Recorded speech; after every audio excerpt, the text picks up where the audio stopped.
televised. It is being televised. We didn't know. We didn't know it was going to be televised, but boy, is it Oh, televised. oh boy. Yes, yes. It's been a long week. It has been a Um, very, I feel like it's been an entire year. yeah, I it feel has. like it's just, It's been a it's a long lot. week, but we've seen a lot happen this week, and we'll Yes. talk about a lot that's going on. Some progress, some, we went forward some ways, we went back in some ways. So, but Yeah. they're still out there fighting. Yeah.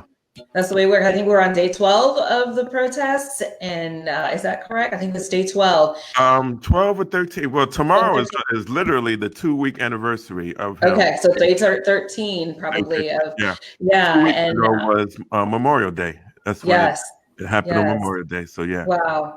Wow. So, it's and the amazing thing is that the people are not letting up on this. And this is one of my concerns in the beginning was let's not forget, let's not back off of this. Let's stay on this. And yeah. I just saw today the Golden Gate Bridge was packed Oh with yeah. people.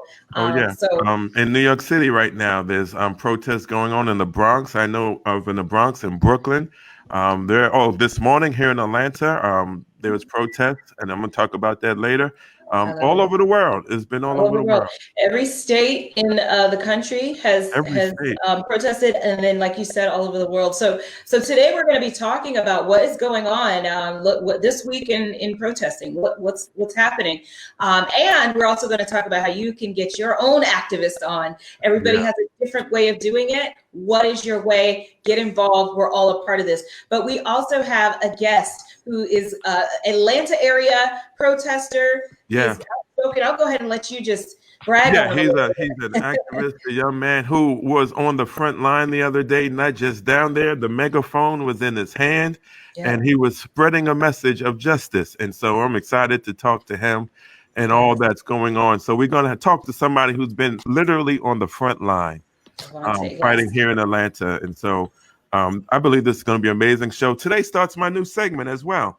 All right. Yeah, Yes. Treasures from the Heart from Robert Pierce, where I just take a little moment and just share what's on my heart. And today is a doozy, y'all. This is a good week for that. It's a This good is a week good for week that for one. that. This is where I just share inspirational, motivational tips. But today is a call to action, so I you love don't it. want to miss Yes. Robert's Treasures from the Heart today. I promise you. All right. Well, stay with us. Get involved. Put your comments in the chat. If you are listening to us via TuneIn, you can also jump on Facebook and type in your thoughts and your questions and all of that, so you can stay involved in the conversation. But it's going to be an amazing show. So Yeah. stay with us, and We'll we'll be be back. right back. Welcome back to the Live Exchange. I'm Robert Pierce. And I'm Dr. Pamela. And today we're talking about the revolution is here. Let's mount up and get ready for activism, for taking on the system.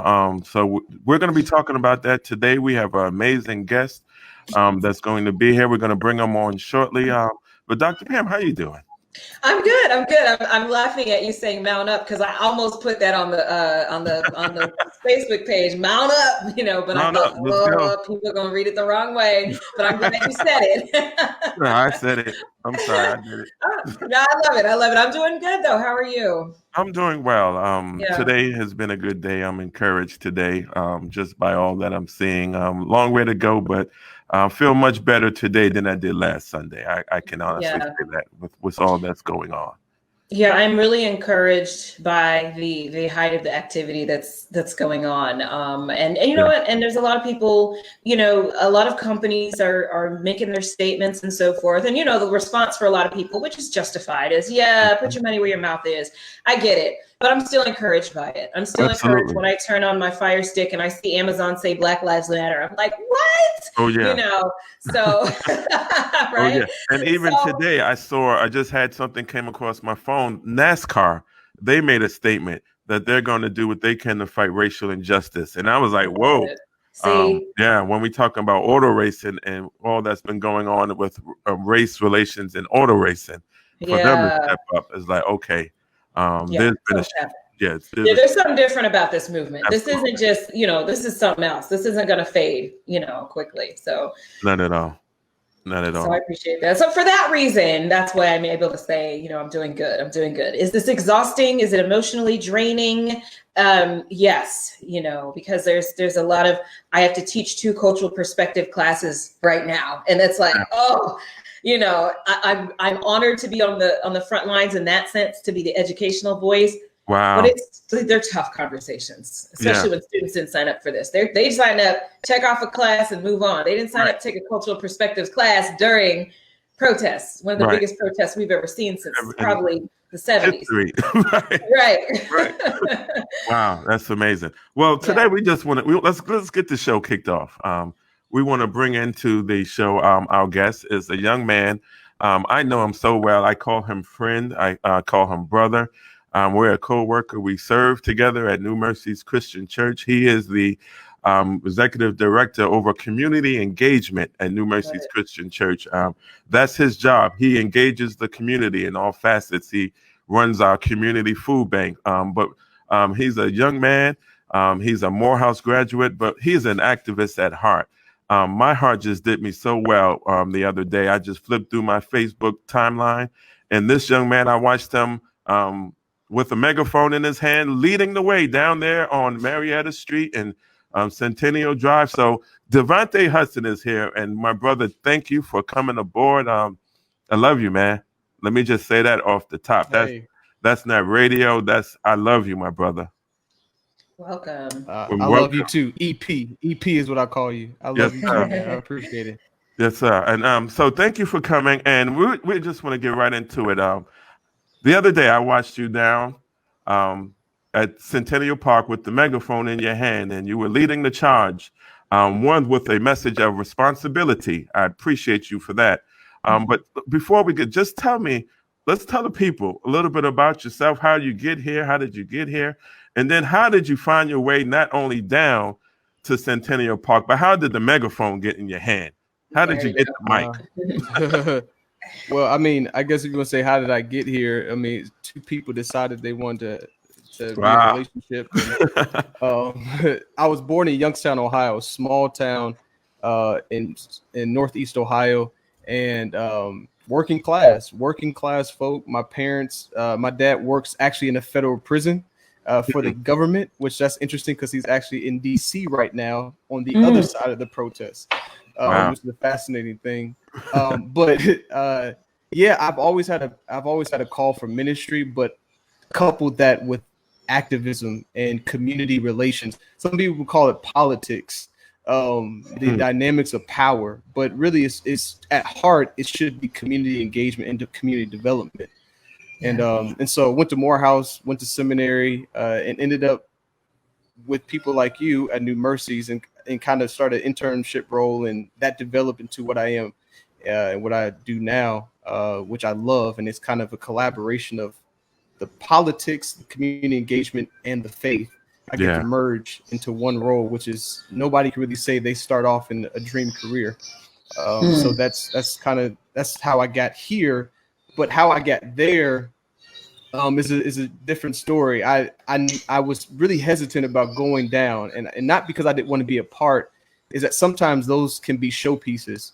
And you don't want to become part of the hype, because everybody can become part of the hype, but are you a part of the work? And so my friend and I, we were debating. I said, I don't know, they've been having, I went on like the 4th night. So this is right after the looting, and they've had the curfew, and it was kind of tensions about what was going on down there. The same day I went, I believe the mayor went earlier. She was there with the police chief. And the crowd was, this was just Thursday or Friday. The crowd was enormous. I'd never seen a crowd like this at one time for a protest. And my friend is an instigator, but I call him, he's also an encourager. So he said, man, he said, good combination. Right. He said, man, you got to say something. I'm like, say what? I mean, it's literally a crowd of people. I'm here. I'm part of it. We're talking to people, we're engaging people, but I don't really need to say anything. And it started to rain, and we were actually finding somebody to stand under an umbrella, but that person was actually near the front. So we scooted our way up there to go into the umbrella, And my friend wanders off and he finds somebody with the PA system. And he says, "Hey, I found you a mic." I said, "Dude, no." Wow. Really an instigator. Really? I found you a mic. I said, "No." And then literally the lady who had the PA system, she said, she turns around, doesn't know me. We don't know her. She says, "Here, say something." I had honestly, Pierce, I didn't know what I was going to say. And then the PA system was a little loud and too soft. And somebody turned around and said, "Hey, here's a megaphone and go for it." Wow. So that's how I went there. Well, I would love to hear what it is that you said. So after the break, if you can think about that a little, we're going to go into trending topics. But after that, we all would love to hear what did you say with that megaphone? Stay with us. We'll be back. We'll be back. Primary election. Lack of diversity. Gas prices. Michael Jackson. Trending topics. Okay, so trending this week. Gosh, there was so much to choose from. from. I mean, obviously, the protests, it's one big trending topic in and of itself. So it was kind of like, okay, what do we really zero in on? And I think the thing that I really wanted to zero in on is the NFL commissioner's statement. And the reason is because it's representative of the fact that a lot of organizations that were at one point either silent or completely opposed to Black Lives Matter, to kneeling to this entire movement, is now they've turned their tide. Yeah. They've totally turned their tide, totally changed their tune, changed their whole message. And it was my hope that is not just lip service. It wasn't just a marketing campaign, that they are really going to put action behind the words. Really appreciate the words. That was major, just the words. Yeah, and I haven't gotten to the words yet. For those of you who haven't heard it yet, but the thing is, it probably is lip service for some organizations. We just have to, just acknowledge that's what it's going to be for some organizations. So we'll see who sticks. But really, the video that the commissioner released, it was about 1 minute, 21 seconds. And he said, "We, the National Football League, condemn racism and the symptomatic oppression of Black people. We, the National Football League, admit," this is huge right here, "that we were wrong for not listening to NFL players and encourage all players to speak out and peacefully protest. We, the National Football League, believe that Black lives matter." And then one other point here that I smirked a little bit at this, Black players, there would be no National Football League. And the protests around the country are emblematic of the centuries of silence, inequality, and oppression of Black players, coaches, fans, and staff. And the reason why I kind of because I said, you didn't realize that before, that without Black players, there would be no NFL as we see it. But it's interesting that they see it now, that they're saying it now. And I just wonder, by the way, Kaepernick has yet to be offered another contract. I don't even know if he would take one at this point. But at this point, I'm not even looking for that. I'm just considering he has been a martyr. He has. For the NFL, but look where we are now. So thank you, Kaepernick. Thank you, Kaepernick. For being the sacrificial lamb. Thank you for enduring all that you endured. And I didn't agree with everything he did, throughout the whole process. So, but thank you for doing what you did, because now we have their attention. And so and it's worthy of bringing up, because he's absolutely, he had this whole kneeling movement, and I would have loved, and I don't know if he would have done this, so I can't tell him what position he should take, for the commissioner to have extended something to offer directly to him, because he was the one who really started. Well, they did movement. that already when they gave him that settlement check. Nah, that doesn't count. That's illegal. I'm talking about something that is outside of the parameters. Reparations. You're looking for reparations. Yeah, no, I was looking for a genuine human to human. No, I agree with you. I would love to see not a photo op, but him and Roger Goodell come together, and I would love to see a formal apology. That really would be a step in the right direction, as well as all that money that they said they're going to donate. We would like to know specifically where it's going, because I'm hearing a lot of big numbers being thrown on. We're going to throw them towards organizations. What organizations? Where? How? Right. Let's get to the grassroots of this. Where's this money going? Or the people are going to see this money? or is this going into this abyss? I'm trying to change the subject. I guess I am, but I'm sorry. Well, I want to ask Devante, when you were out there and you had the megaphone in your hand, it kind of in line with what Robert is saying, was there an ask, or what was it that you were saying on the microphone? I believe that the moment was really about creating a sense of awareness and presence there. I felt like people were there, but why were we there? Why the sense of purpose there wasn't just at this point. The 4 officers have been arrested in Minneapolis, and so to some it would seem as if, well, we got it. We came out here to protest for, and I believe I just wanted to remind people that we are here because justice is still not won, not just in Atlanta, not just in Minneapolis, but across this country. And we're here to remind the system that we are not going to rest until we see it. Yes. And that's good. And there has to be an unrest. There has to be an unsettling of ourselves if we're really going to see the change. To your point about the NFL, we can't just see dollars. Because money does not equate to change. That only says that you feel guilty, not convicted. And so I need to see change here in true conviction. And what does that do? That means that I'm pressuring the system. I'm putting it on to the people in power to see me and to hear me, and then to make the changes that I need to see in our community. So that really was my plot, and to vote. And to make sure they're engaged in the process, so there is no excuse. That's only one aspect, voting is, but there should be no excuse to us seeing the change that we want to see. Yeah, that's good stuff. That's really good. And that's the thing is it's not just about George Floyd. Yes, that was the trigger. It was the straw, but it's like you said, it's about what is going to happen now from here on out.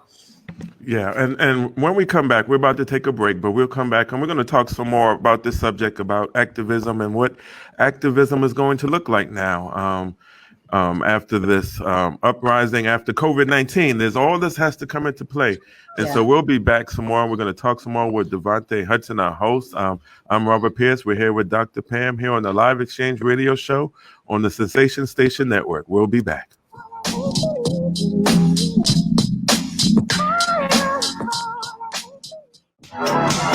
In the interest of science.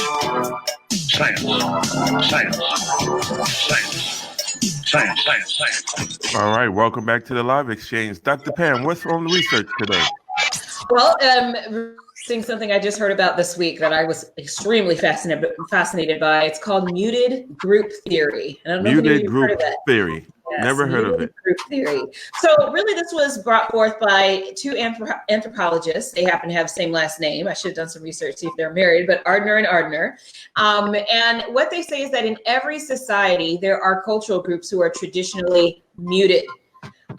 They're given less access than members of the dominant group to public discourse, to have their voices heard, to having their individual and the voices of their community heard, which is so interesting because it reminds me of what happened in several other movements where Black Lives Matter, and it's like, well, I mean, to the extreme that, Black Lives Matter, that group is a terrorist group, which is right. Insane. That's a form of muting us. Kaepernick's kneeling, turning that into something that's unpatriotic, turning that into something that's anti-veteran, when in fact, many of the people who are kneeling were veterans themselves. Yeah.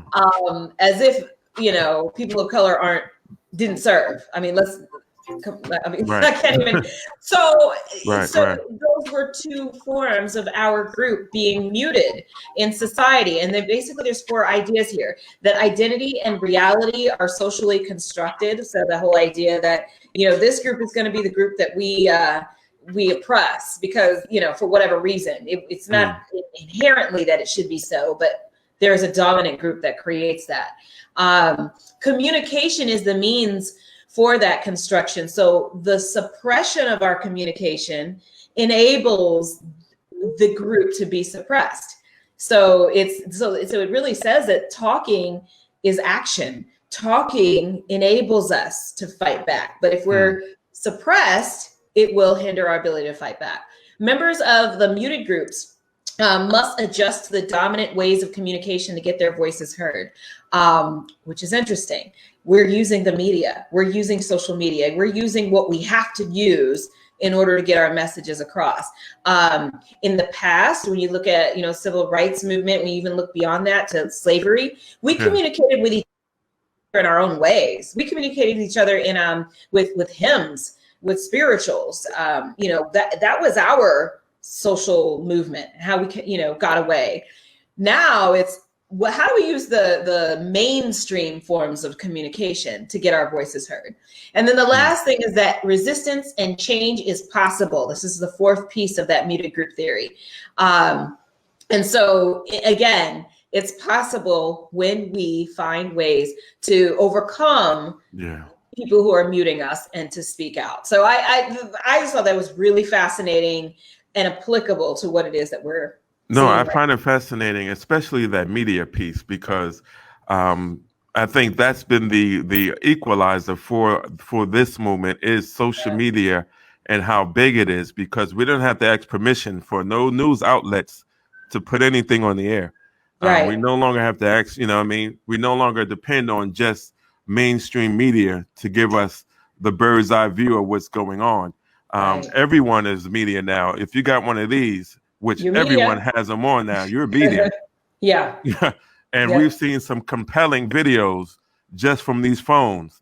Yes. And so that's helping us become unmuted, because people have to listen because we're flooding it. We're flooding the airways, which is the internet, with this information. So I think, I love what we're talking about here. Yeah. Wow. Anything you want to add to that, Devante? I mean, you got to use your voice. You were kind of the face of being unmuted. What are your thoughts? Yeah, I mean, there's a lot to activism that I believe is so layered, and I think it was said earlier, there's a role to play in each and everybody that has to play. I think everybody right now is, I want to go protest, and rightfully so. I believe that you should participate in this moment, what a former professor of mine would call the zeitgeist, the spirit of the time. You have to feel it. You have to be a part of it.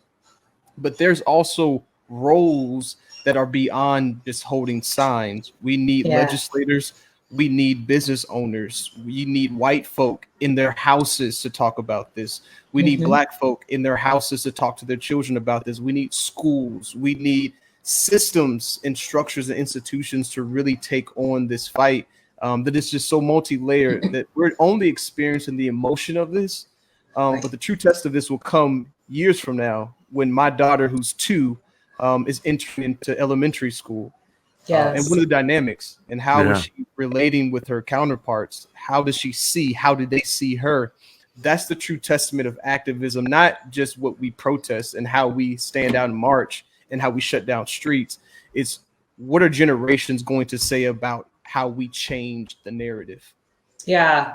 And you know what? It's interesting because, like you said, the evidence will come forth years from now, right? So if we back up and we look at when Black Lives Matter really first started protesting and really started becoming visible, and then it just kind of fizzled out. And many of us thought, oh, well, that was for nothing.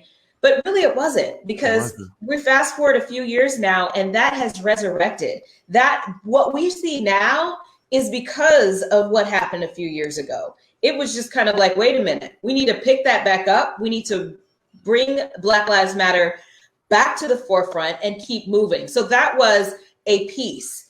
That was, preseason training, if you will. And now, what we're doing now is a result of that as well. Yeah, and I believe that they never went away. They were muted. They were muted, yes. They were muted, plain and simple. As you mentioned, spoke of as a terrorist group, not only were the establishment discrediting them, many of the African-American community were discrediting them, but they kept their fight. They didn't quit. And then when we needed them again, they showed up, and they weren't bitter. Right. They just stayed to the cause, and I thank them so much. Yes, absolutely. Yeah, and it wasn't just Black Lives Matter. There's so many other grassroots organizations that have been fighting this cause from behind the scenes. Yeah, absolutely. And I see. Oh, go ahead. Well, if I could say something about that, I think Black Lives Matter, they had the right moment I believe moments create movements, and there have been many moments that Black Lives Matter has existed, from Trayvon Martin to Mike Brown to Sandra Bland. There have been moments, but this moment speaks differently to a movement because of the time that we're living in. I think we said this earlier, I was talking to Pierce, is that we're not only dealing with racial injustice, which is systemic, it traces our lineage and our history, but we're also in the middle of a pandemic. And 40 million people have lost jobs in the last 2 months. You have 3 different layers that are compressed onto a society that eventually they're going to pop. And it's only a sign of the times now that Black Lives Matter shows up or remains consistent during this, because the spirit of the times invited the conversation for this to be known. We've always said Black Lives Matter. At least we have. At least I have. Yes, right? Absolutely. But now I have corporations saying Black Lives Matter. Well, what does that mean?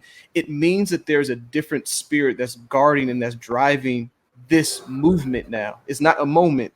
It's a movement now, which is just pales in comparison to any other moment that we've had. Yeah, and well, that's one of the reasons why I say that it's not, when I think of Black Lives Matter, I know it's an organization, but I don't see it as, I see it as so much bigger than that. I see it as a movement. Like, this organization triggered an entire movement, and so I really give credit to them, you know, for this really being a Black Lives Matter movement. Oh yeah, you know? Devante, you was mentioning that in the midst of all this, COVID-19 is still rampant, and for many states, the cases are going up. Let's talk about activism in the midst of COVID, because one of the criticisms that I'm sure you've heard, and I know I've heard, and I probably made early on in this protest, was they're not wearing masks. You know, you know, the COVID scare, and so talk about COVID-19 and activism and what we're seeing, because I don't know if it's people who's like, well, if I'm going to die, I'm going to die fighting. You know what I mean? What are you hearing around this activism, but in the midst of COVID-19? Yeah, it's a fascinating thing, because literally 2 weeks ago, you didn't want to leave your house to even go to the grocery store. And if you did, you were armored up because you just didn't know. There has been thousands of people in concentrated areas, some with masks, some without. And the reality is, this speaks to what the role of the people are in movements, is that movements and the issue outspeak any other epidemic, pandemic. Essentially, we're saying that this pandemic has always existed. Racism has been a pandemic since this country has since we're dealing with pandemics. Let's get this one. Since we're dealing with the pandemic, let's deal with the pandemic of all pandemics. And that's the original sin of the United States of America. And yes, we know it's alive and well, but this requires our participation. And I don't think it's an ignorance of COVID-19. I believe that people are still thinking within measures of safety and social distancing, which doesn't seem to be a realistic thing as you're looking at CNN and Fox News and outlets. But there is something to be said about our drive and will to be a part in the people's response to real issues that require our participation. So yeah, I think we can focus on both and not lose it. I think sometimes we don't give people enough credit that we can focus on 2 things at the same time. And that's what we're showing here, that we can multitask. We can say this is a true epidemic. We've seen death. We've seen family members die. We've seen businesses close. But we also have known this to be a systemic issue in our country. And we cannot stay in our houses and show our frustration and show our protest. It compels me to come out of my comfort to do it. I think it's so important that you said that we're not doing this in ignorance, that we are aware, we know what's going on, and we are responding to both at the same time. And that's huge, because a lot of people can just look at the TV and judge, like, they're just being ignorant, you know, which is absolutely not the case. And I thought it was being used to mute the message here. Because, you know, get out of the streets because of COVID, get out. And then now we don't hear anything. And so, wow. Yeah, well, we'll have to see, take measures for self-care and all of that as we continue on. But we're going to go to a break. When we come back, we'll continue this conversation, and we'll be back. We'll be back. Keeping your balance with Dr. Pamela. Dr. Pamela. Dr. Pamela. All right. So, balance challenge this week is I want you to figure out what your role is in this revolution. That's what it is. What is your role? Wow. And it doesn't matter what what you think. Because a lot of people feel guilty because I'm not on the street, and but there's a role for everybody. So. What is your role? What is it where's your strengths? And we're going to talk more about this on the second half of the show, so that might help you out a little bit. Yeah. But I want you to think about that. And in trying to figure that out, I also want you to read, do the research, find out what's really going on. We get half headlines that are out there, and that only tells us half the story. And then we take a position and we don't really even know what we're doing. So, for example, when the two police officers in Buffalo, New York, pushed down the elderly man, and 57 police officers resigned from that post when it happened, there was so much misunderstanding about what that meant. They didn't leave the police force, y'all. No. They're still in it. Right. And so I need you all through this time to figure out your role, but to do the research so you know exactly what it is you're talking about. Let's not spread misinformation because it will cause people to move in the wrong direction. Either of you have anything to add to that? No, I concur 100%. I've seen several posts, ads on Facebook that have misleading information, and people are sharing it. And that sends people down the wrong road. And so absolutely, let's not just watch the main news outlets. Let's go to some off ones too, some independent news outlets. Let's get a full scale of what's going on out there in these streets, so we can be informed and educate and not put out misinformation. All right. Well, we'll be back.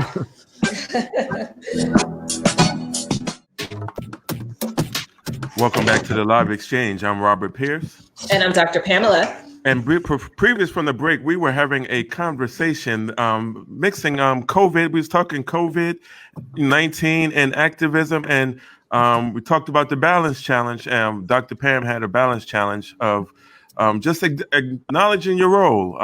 Play your part. What part are you going to play? What are you going to do now? And so, Devante, you had a comment, and so let's get right back into the conversation. Right before the break, you were going to say something, Devante. Floor is yours. Oh, yeah. I don't want people to mistake health and activism at this time as well. I think many people who are choosing to stand on the front lines and go out and essentially risk their health for this does not mean that everyone has that same obligation. Mm-hmm. I believe that self-care is important and that you should look after the well-being of yourself and your family. And so those are always going to be priorities when it comes to anything. So if your role is not to be to protest out in the streets during this time, that's totally fine. But what I need you to do is I need you to lobby your legislators. I need you to know who your legislator is. I need you to email them. I need you to call them. I need you to write letters to them. I need you to vote. I need you to ask for police reform. I need those things. I need you to talk about it and try to get your workplace to understand it as well, and your coworkers, and not to be silent when people have racist things and racist policies that suppress people of minorities. There are many ways to advocate for those that cannot advocate for themselves, for the minorities, for those in America, without just being out on the front lines. Again, I don't want to say this is a showpiece, but protesting is to publicly disrupt something. But understand that real progress and change is what happens almost behind the scenes. And so we can't get the two confused. We are in the middle of a pandemic. If you need to stay at home, stay at home. Take care of yourself. Be healthy so that you can continue to do what needs to be done. But also, I don't want us to criticize one and glorify another. Exactly. They're not going to equate. They're not. One is not superior. One is not greater. You can do the same level of activism from where you are. They're both. I want to say equally important. and I'll just go with that for now. They're both equally important, to lobby the congressmen, women, to speak behind the scenes, to speak up. All of these things are what comes together to create a movement. You can't just have protesters. You can't just have behind the scenes silent lobbyists. Everybody needs to know what's going on. So all of it needs to happen. I want to acknowledge a couple of comments we have on the Facebook Live. Riva Benoit is saying, she does feel as if COVID-19 has been put kind of in the rear view mirror, that people aren't really talking about it. She says, I'm definitely down with the cause, but I cannot risk going out in the streets. But I'm currently taking action online. So commend you for that. Yes, you're taking action online. I'm in the same boat. I've got autoimmune stuff that I can't go out there, but I'm going to figure out what the heck I can do. In other Same ways. here. I can't myself, high risk. Doctor certified, told me don't you go out the house. But I am doing all I can to stay in the fight. Just Dr. Pam, you and I, we have a platform right here. We're using it every week. Every week. To we could be talking about relationships or love or something. Yeah. It was a whole bunch of other stuff we were planning to talk about, but we scrapped it because this is important. This is what we need to be talking about, and we have committed to stay on it and do what we can. And so that's why we had a brother of Devante come on. When I saw him, I was like, okay, I can't be out there, but I got a brother who's out there.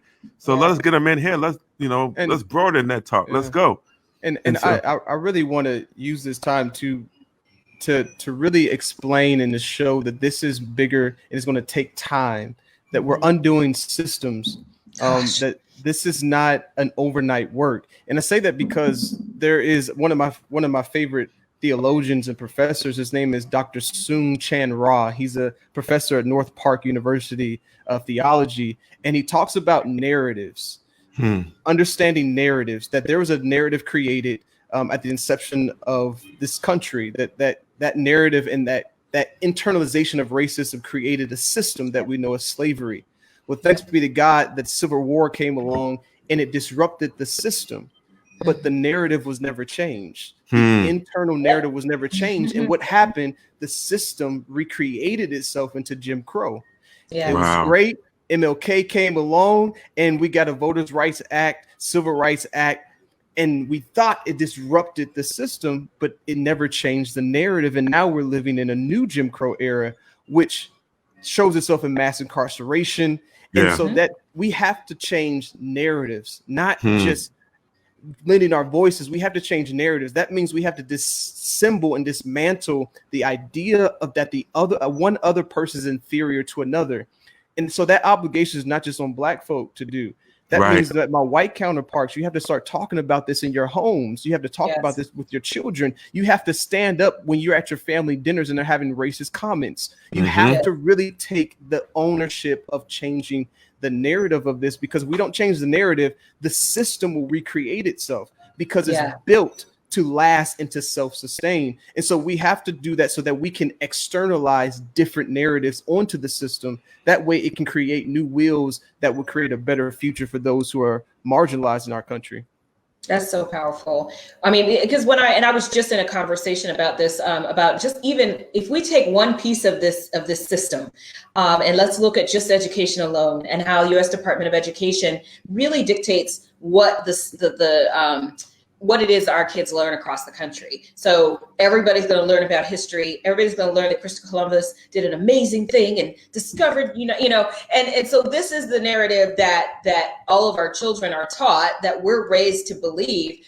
Could you imagine if different entities, different schools got to teach the narrative that they wanted of the founding of the United States, of the unraveling of who we are today? Can you imagine if we had the opportunity to just public schools teach the way we wanted to teach and tell what we wanted to tell about slavery, about trauma that came from slavery, about DNA imprints and the impact of that? Those are the kinds of things, even those things that we don't think about on an everyday basis, are still controlled by the government. That narrative is controlled by the government starting from when you're in kindergarten.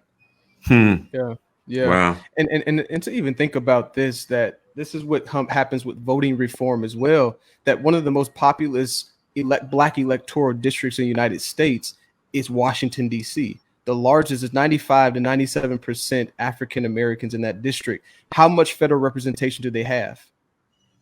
Right. Zero. They have none. Right. The second most populous black electoral district in the United States is Mississippi. They have 6 representatives. How many of them are black? 1. That means and there's 40 to 45% of African Americans that live in Mississippi. So that means you have 1 out of 6 representatives representing black people that are that's 1 in 2, basically, right? That's 40% black people in a district that's only represented by 1 person that is of color. That we have to flip the narrative and change the narrative here, right? That mass incarceration created a big problem in this country. That now, if you in the state of Illinois, if you are incarcerated, and most likely you're incarcerated and sent to a rural area in that state, that prison population is counted as citizens within that certain district, meaning that district has more representation in federal Congress and more dollars that go to that district. So what are we talking about? We're talking about gerrymandering. We're talking about systemic things that have shown up in our system and have shown up in our narratives that make, again, one inferior and one superior. So it's not just, if you're uncomfortable with the idea of white supremacy, you can just say white supremacy, not superiority, right? It's the same thing, that we have to dismantle this narrative that is showing up in so many different forms. So just to say, like, there's so much that needs to be done and needs to be unconstructed during this time, that it's not just about us sitting out on the front lines and protesting. And that's why everybody has a role. If you're in education, consider the oppressive nature of education. If you're in law, work on that. If you're in, whatever field, law enforcement, work on that. We need you in all areas. Yeah. I'm stuttering because y'all literally, my segment have already been stated so many times. I'm sitting excited. What I was going to talk about my segment, literally, when I say it, you're going to be like, wow, you're not lying. Wow. So I'm just so encouraged that this is the conversation that's happening now. Yeah. Yeah. Go ahead, Devante. Oh no! One of the things that I really struggle with too is, we had a conversation about this before, Pierce, is the intergenerational conversation that's going on right now. Yeah. In that millennials are now really butting against Gen X, and Gen Xers are really seeing the decaying of baby boomers, and so there is almost a transferring of the mantle at this point too in history, especially with the pandemic. It's sad to even say, but we're literally seeing a generation die. Yeah. And what is happening is that it's really causing us in these positions, millennials, Generation Z, to really go to the forefront of leadership. And we don't see leadership the same way that MLK's generation saw it. And so it brings a new nuance to what it looks like for activism. We almost are a take it and leave it culture. We're going to stand in the role whether you like it or not. And so that also presses the dynamic of what the role of activism in this time, because it does not wait for anybody. And it does not wait for the comfortability of the system. People are being made uncomfortable. That's why so many corporations are coming out. They're being made to feel uncomfortable, not convicted, uncomfortable with their position. Yeah. And we're hopefully this should move them to conviction, to say that there should be a repentance about where they stand, and a repentance in their heart about what their foundation is, that really is going to invoke change. But right now you see a lot of guilt. You see a lot of that being war on corporations in our time, because we're making it so evident that you have to face this. If you don't, you will see us again in some way. Yes, absolutely. Absolutely. And in fact, it's not that they might feel uncomfortable or that it's possibly going to happen. It's, in fact, change requires this discomfort, and change is inevitable. So get ready, everybody. There's a disruption and it's not going to stop. We're going to go ahead and go to a break. We're at the top of our hour. Time flies. We're going to continue this conversation. So much more to be said. So stay with us on the Live Exchange. All right. Welcome to the second hour of the Live Exchange. I'm Dr. Pamela. I'm Robert Pierce. And today we are joined by Devante Hudson, who is he is actively involved, or has been actively involved with the movement here in Atlanta, and just give us a little bit of insight on what it was like to actually be down there, but also even more importantly, what it means to continue in this work. And so the conversation has been great, has been compelling. I have a question for you, Devante. I've seen a number of different proposals for change, like defunding the police, requiring, there was one that I really liked, which was requiring public records of behavior of police officers so that we all can see, we all can kind of keep track of what's going on. Do you have any particular asks, I'll say, that you think is going to be critical for this movement? Yeah, here's my list of demands, right? Here's what I need to see. I like demand better than ask. Demands, yeah, no. You're right. You are so there's right. a lot, and I say it really fluctuates, but depending on where you are. But I say there's a common thread through this all, and that overall is just police reform, that there should be oversight of all police activities by a civilian board, not just a judge of your peers, that there should be a citizens oversight board that oversees all police activity, particularly excessive force policies.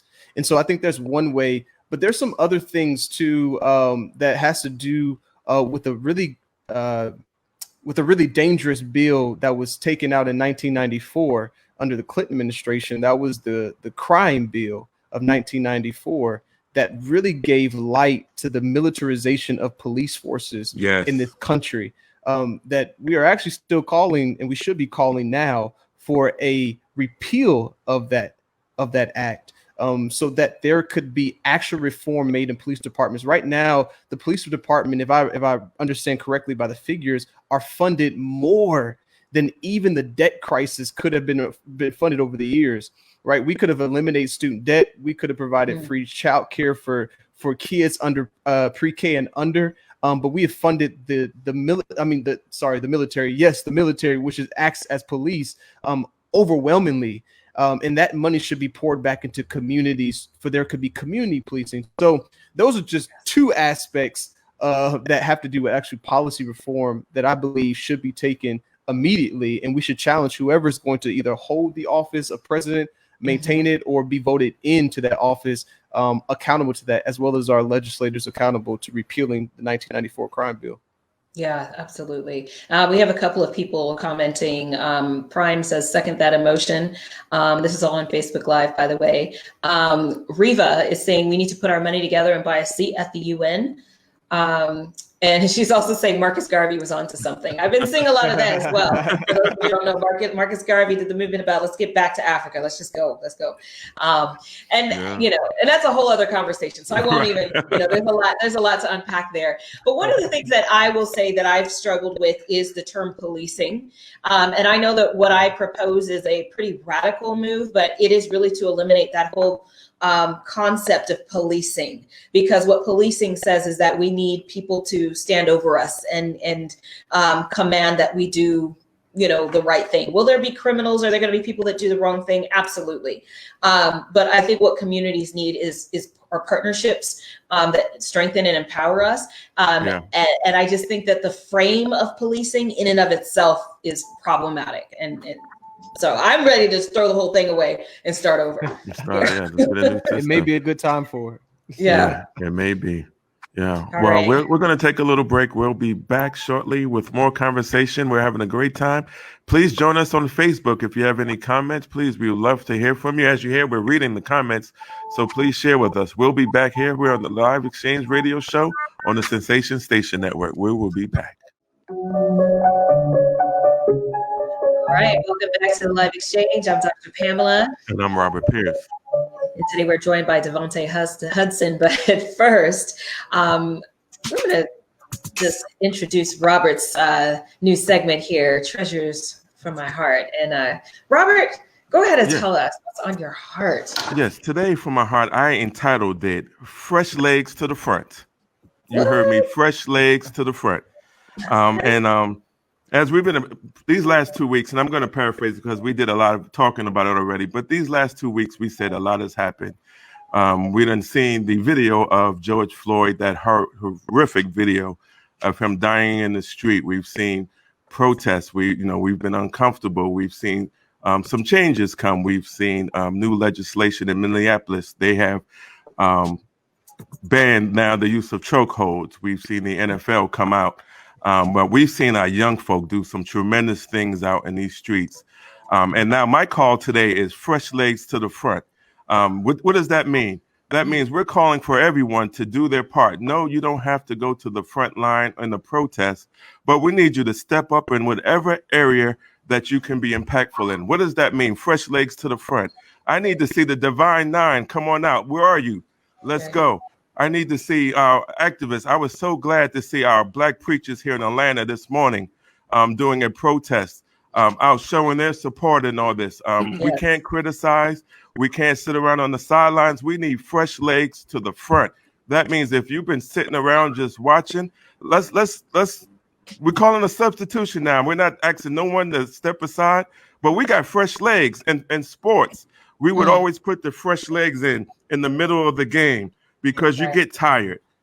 And we've been going hard for 2 weeks. And I know that people are tired out there on the front line. So I'm calling fresh legs to the front. What does that mean? Musicians, we need new music, man. We need music to be the soundtrack of this movement. Fresh legs to the front. Whatever it is that you're doing, we need you to do it. If you're a blogger, let's blog. Get off this gossip mess. Fresh legs to the front.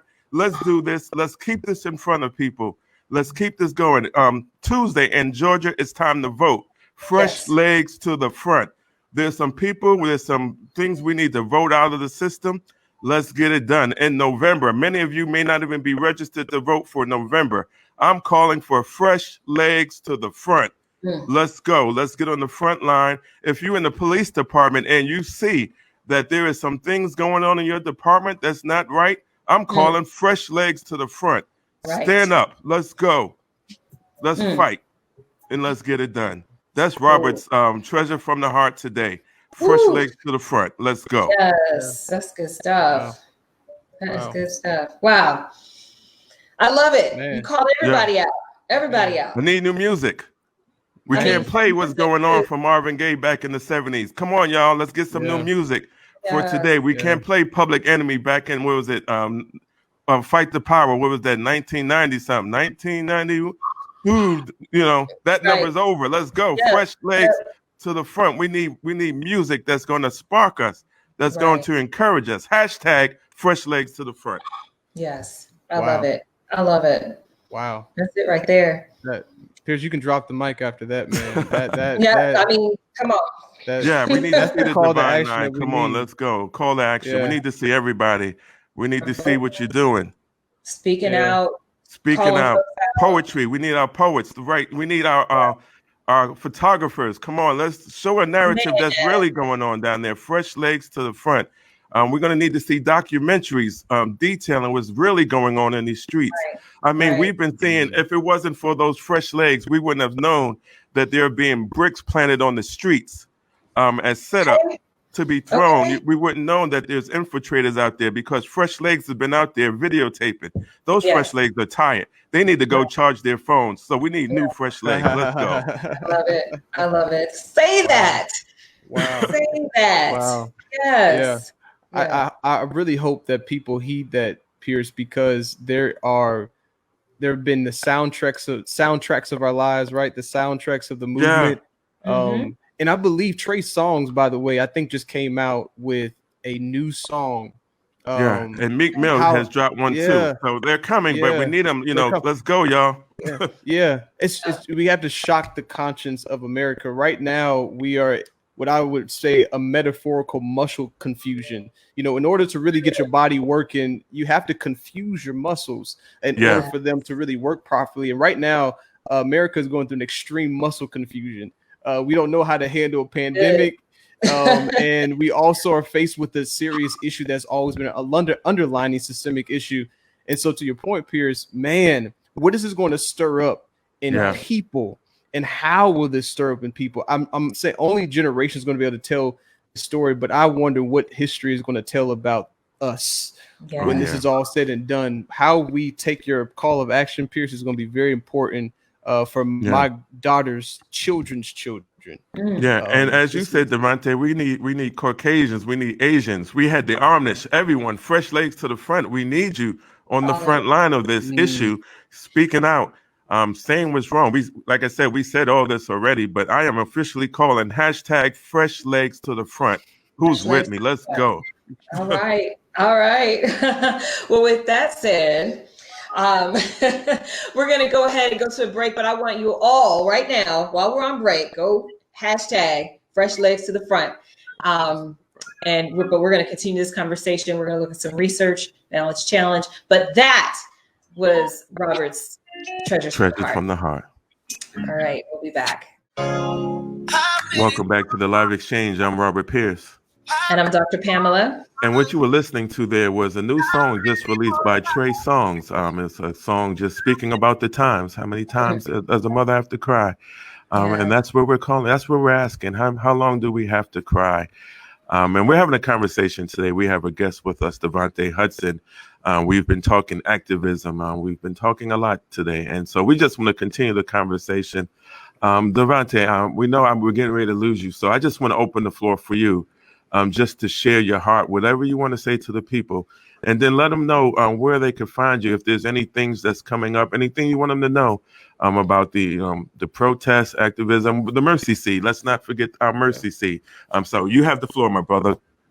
Wow, that's a lot of space. But no, my heart and beyond just what to tangibly do, police reform. I think the biggest thing.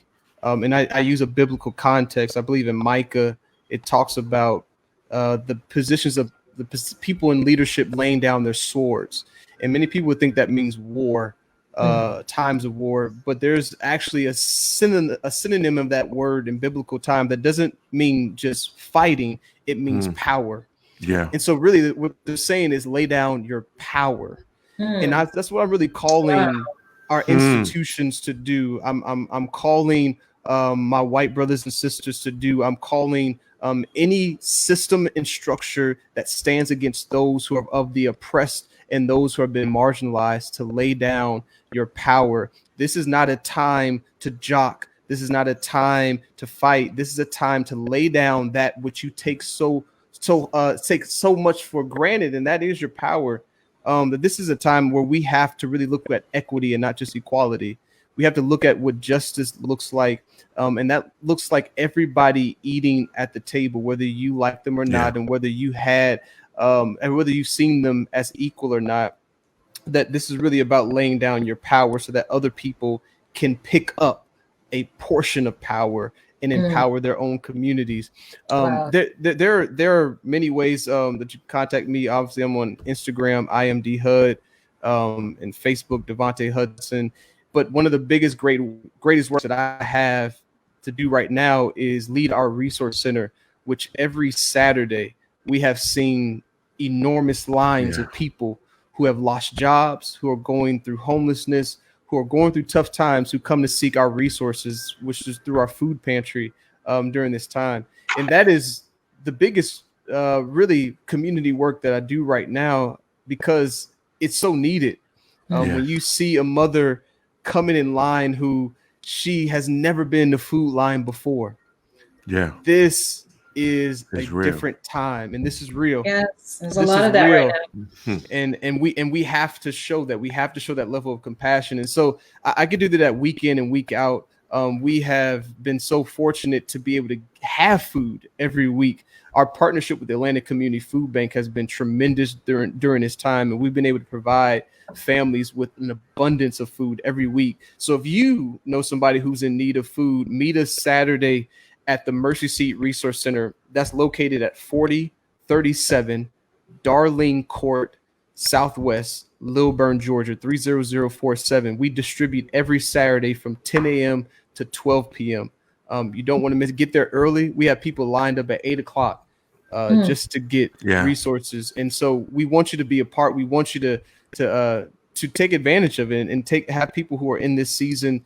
Don't be ashamed. We all need a little help sometimes, and that's what community is for, is to give us support and help. So yeah, I guess I'm going to plug this right now. I actually, and this first time I've said this, I actually have a podcast coming out next Monday called Coffee and Community Podcast. Something I've been working on the last few months. But it happened to be in the middle of pandemic, in the middle of now all this tension that's coming out.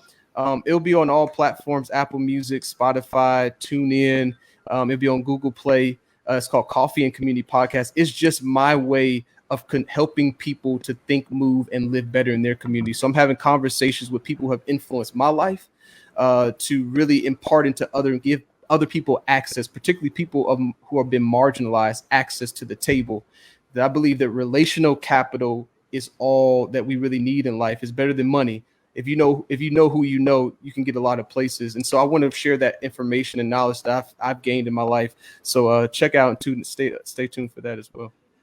Wow, that's timely. It's amazing that it's happening now. So yeah, again, my brother, I just want to say thank you, one, for just being who you are. You've been a blessing in my life from the time I met you, and I'm just so encouraged that we have young leaders like you that are not afraid to stand on the front and confront these tough issues. So please continue doing what you're doing.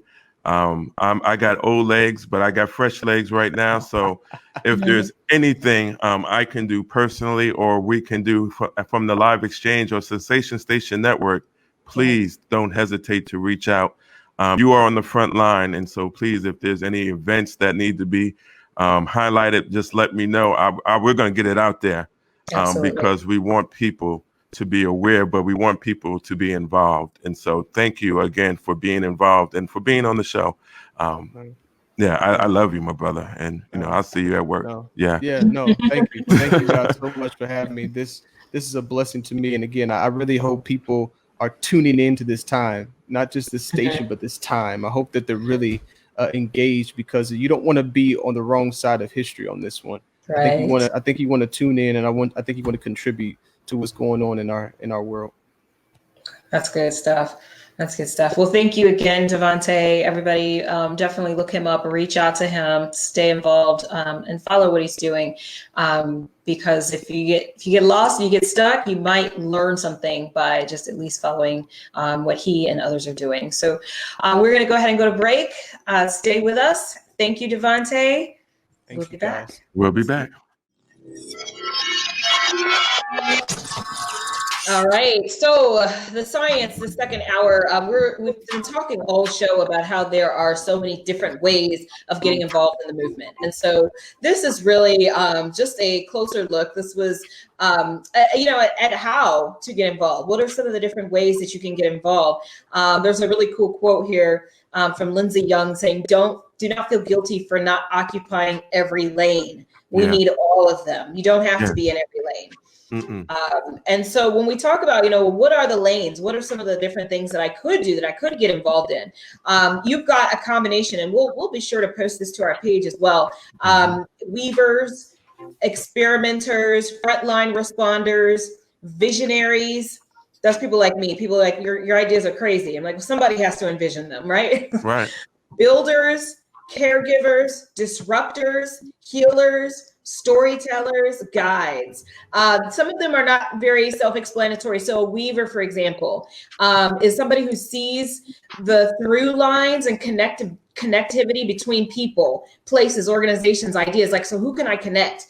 If I put these people together, or if I put this initiative with this organization, magic can happen. So those are the weavers. And then experimenters, just like it says. I think everything else is pretty self-explanatory. But I'll say it again: weavers, experimenters, frontline responders, visionaries, builders, caregivers, disruptors, healers, storytellers, and guides. Yeah, I love it. All of them are important. And what's interesting is the media is focusing on like one, the disruptors. That's it. And I say disruptors, this is not a negative term. This is exactly what Devante was saying. We need somebody to disrupt the system. Yeah, absolutely. Without the disruptors, we would not be here where we are now. Exactly. Day 13.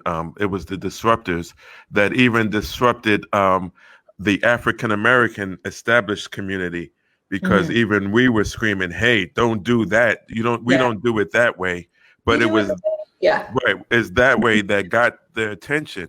You know what I Yes. mean? In the beginning, a lot of us was calling, and we talked about it last week on the show, Yeah. how the narrative of how we're labeling these protesters as looters and animals. Yep. But no, it was the disruptors that got it cracking.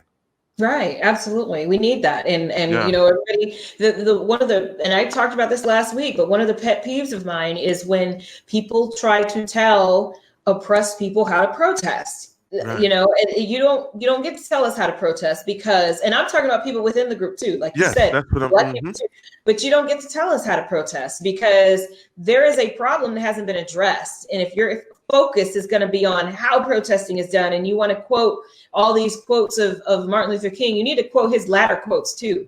Don't just quote the ones at the beginning of the movement. No, and let's get a well-rounded. A lot of people don't realize that before Martin Luther King would go to a city, he would send disruptors. Hosea Williams was one of the disruptors. There are several that were sent first to disrupt it before he came.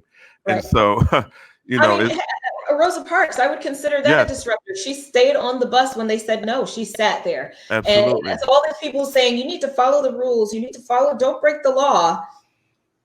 Look, sometimes the law has to be broken. Rosa Parks broke the law. So are y'all going to just create this whole blanket statement about how there's no one way to protest, and you protest in the way that is going to wake people up? Yeah. And, I have a cousin in Houston, Texas. He sent me his expression of how he wanted to help. He was watching the riots on the first Friday night. And he and his friend grabbed their camera and went downtown and started filming. And now they are creating a documentary detailing the events from their perspective, what they saw down in Houston. And it was amazing to see. This is what they can do. He's in filming, and he's not the protester, but he has a camera, and he wanted to go down there and just film. And so now he's working on a project that's utterly amazing. He showed me an 8-minute clip. I was floored that this young man that I basically raised is now down there filming. And so it's a lane. That's the lane. Yeah, the camera work is critical right now. I mean, this is. Yeah, even so much so, I don't know. A lot of people, it's going under the radar, and I hope that. But there has been another video that's come out in Tacoma, Washington. Another young man, his name is Emmanuel. Forget his last name. Excuse me. I'll pull it up. But he also was killed at the hands of police, and he screamed, "I can't breathe." There was a chokehold. It happened in March, but the video just came. But it was a young white girl who videotaped it and said, this isn't right. And so we have to find our lane, because unfortunately it's not stopping. Even in the midst of the protests and all the cameras are on, police are still doing things. We see what happened in Buffalo. We see, so many things. Our president telling police to clear out an area of peaceful protesters so he could stand in front of a church and take a picture with a Bible. All this that we must find our lane, whatever it is. Find your lane and get in it and work it. First legs to the front. Even the retired military general, dog, he took his lane. He spoke out. He said, "Look, I'm not with it. I'm not with that. The president's doing. I'm not with it." Yeah, and that was huge. So I mean, I do appreciate it, and I appreciate the gestures that are being made. And that doesn't come with a period. That comes with comma.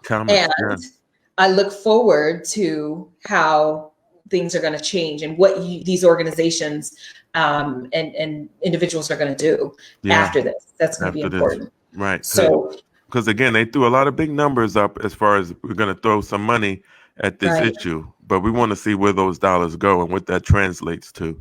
And true, change in our community. So we're going to continue this conversation here on the Live Exchange. It's Dr. Robert Pierce and Dr. Pam Today we're talking about, again, all that's going on with race relations here in the United States, police brutality, but we're talking from an activism side. Now it's time to organize and plan. So we'll be back in a few minutes with more discussion here on the Live Exchange radio program on the Sensation Station Network. Keeping your balance with Dr. Pamela. Dr. Pamela. Dr. Pamela. All right. So this week's balance challenge is to get involved, but I want you to think about what your role is. We talked about all of the different roles that could be played in a revolution, in a social movement, such as what we're living in right now. And I want you to assume your position. Learn what your strengths are. Figure out where do you have space and influence and a position. What are your strengths? Are you a speaker? Are you a writer? Are you a visionary? What is it, and where can you be used? And insert yourself there. And with that, so that's part of the challenge is to figure out how to get involved. If you are not in a I guess a physical health situation where you can't go out and protest, that's not what we're asking you to do. We're asking you to figure out where you can be used. But the other part of that is to do your research and to make sure you understand the issues, you understand what's going on, you understand the different solutions that people are putting forth so that you can speak intelligently about this, so that you can actually be heard and so that people don't get the wrong information. So do your research and get involved. Those are the two things I have. You have anything to add to that? To say it the way you just said it in a different way, get in where you fit in. Get in where you fit in. Yes. There you go. Be a good steward over information. Let's continue to be good stewards over information. Let's not look to be first to put information out, but let's look to be accurate when putting out information. Yeah, but let's get in the fight any way you can, but get in where you fit in. Get in where you fit in. Don't use information as a weapon against the cause. Right. Wisely. All right. I accept. Me too.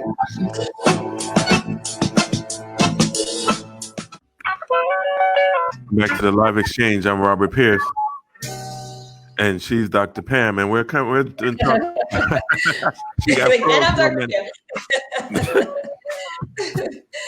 But we've been talking about the revolution is here, y'all. Now is the time. Change is coming, and we need the activists to come out, to step forward, to play your position, get in where you fit in, get in line, fresh legs to the front. We got so many words we could say, but the bottom line is now it's time for each and every one of us to get involved. And before we went into the break and during the break, we had a question, Dr. Pam, that I really want to talk about from Reva. She asked the question. She recently moved from Houston to Atlanta, Georgia. Welcome to Atlanta, first of all. But she wants to know that if she can vote here or not, being that the Georgia primary is in 2 days on Tuesday. Unfortunately, you cannot vote here, Reva, because you have not registered in the state of Georgia. However, if the primary has not taken place for you in Texas, you still can apply for an absentee ballot back in Texas that they can send to you there so you can cast your vote. If you have already voted in the primary, you can now change your residence so that you can vote in November in the election in November. But I would encourage you to get on that as soon as possible so that there will be no hiccups for you, so that you will be eligible to vote in November when it's time to vote for change and to get people removed from the office. Yes. One thing I want to add is that it is on the ballot. I just voted today, actually. I have my absentee ballot that fortunately they allowed for that in light of COVID. And so they basically have put on the ballot that you can, or the whole idea of whether or not people can vote on the spot, register on the spot for future voting. And I think that's going to be really important to opening access. People who, for example, would be in Reva's shoes. If she moved here, a few weeks or a few days before the main election, and then she wouldn't have been able to vote here in Georgia.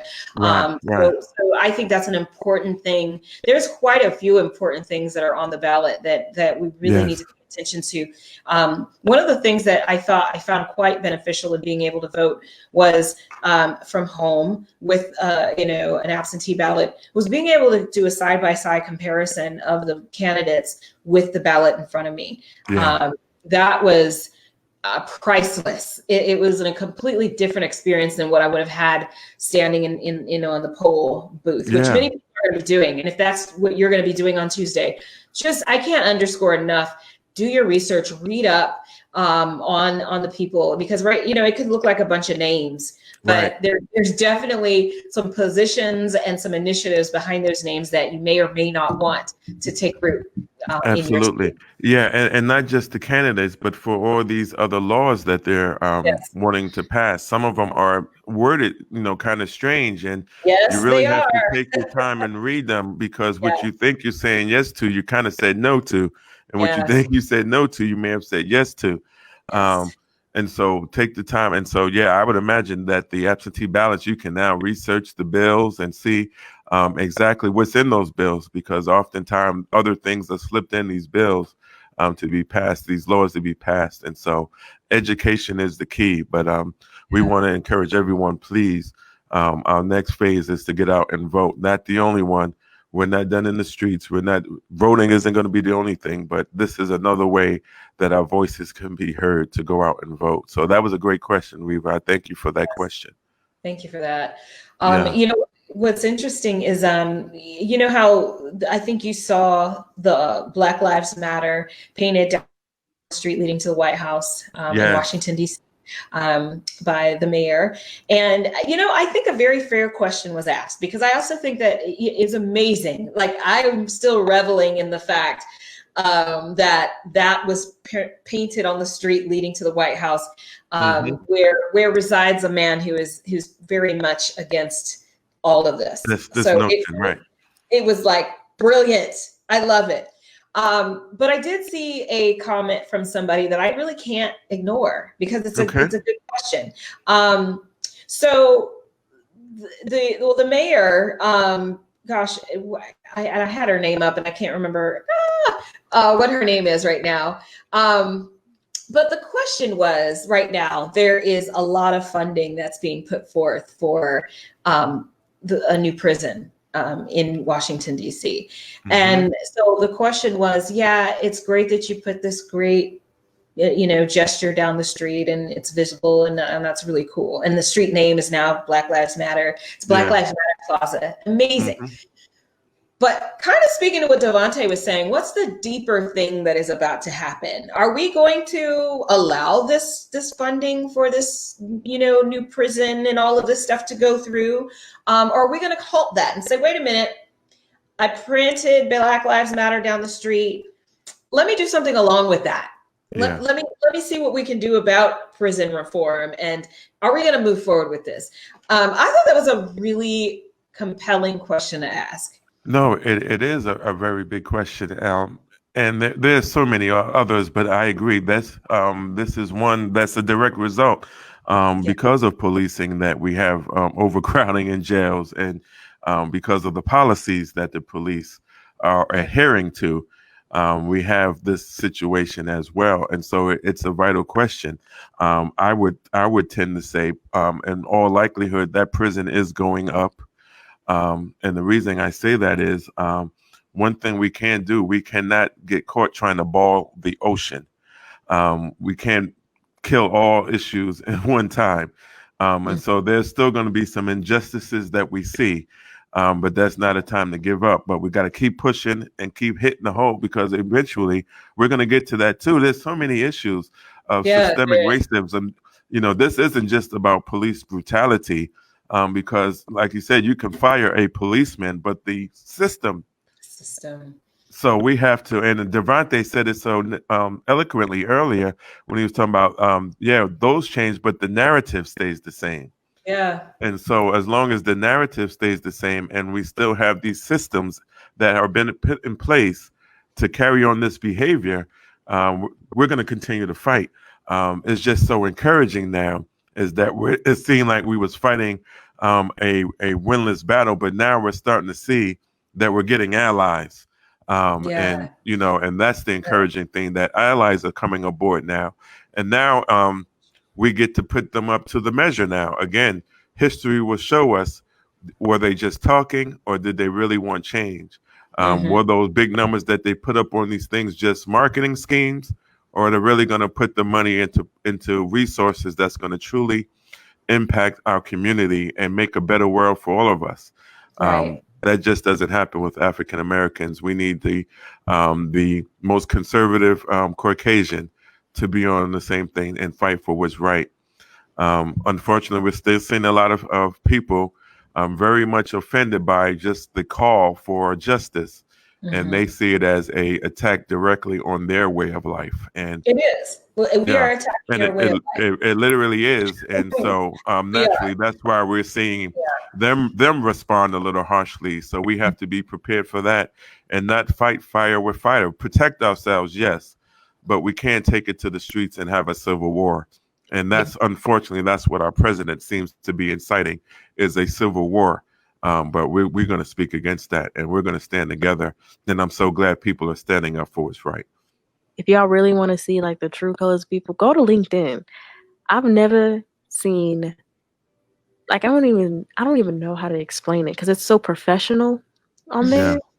But if you really want to see what these corporations are talking about, check who's really like, I'm not sure if you guys are like how heavy you guys are on. But there's this one guy, he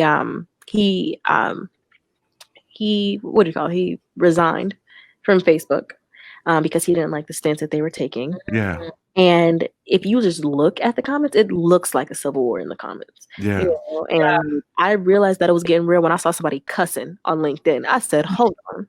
Right. I've never seen no such thing like this ever on this site. Because, it's like, a place where people are supposed to keep it professional. But when you see people this angry, where it's just like a platform that you never thought that you would see. And then so many people are just saying like, oh, you should have never said anything. You should have just stayed down. Like, keep your head down. You're at your dream job.